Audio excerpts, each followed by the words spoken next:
Favorite thing about Remy is that he does a bunch of tricks and he's always there to comfort you when you need it. He gives hugs. Knows Spanish. He can open and close the refrigerator, get them a drink out, get a ball if we're doing a throwing exercise.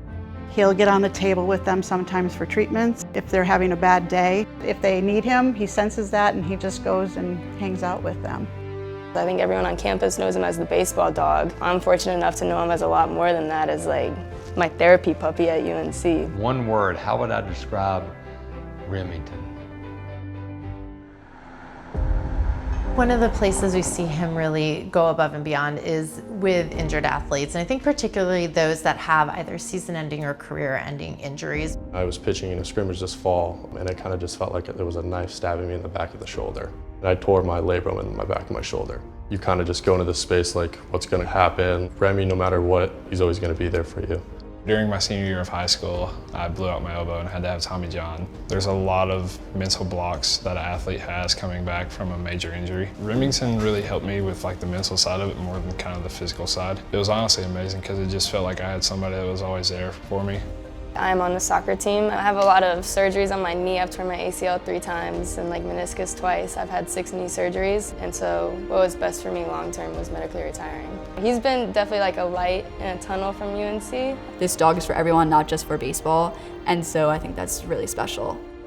UNC Chapel Hill canceled classes this week amid 2 suicide investigations. Classes are canceled to allow students to focus on their mental health. The campus is in the middle of a mental health crisis. The suicides that happened on campus, even though they weren't athletes, hit our community hard. A lot of people think it's easy to be a college athlete, and it really isn't. The hardest part is sometimes balancing all the expectations that are put on you, time management, and then learning a way to de-stress. It can sometimes be considered like weak almost if you decide to like take time to focus on your mental health. You're there to play a sport, like you're there to be a physical athlete, and I think sometimes like you're told to like push through like the mental side of things just the same way you are like the physical side of things too. COVID was really my downfall. I sometimes will wake up every day, I'm like, I can't do this.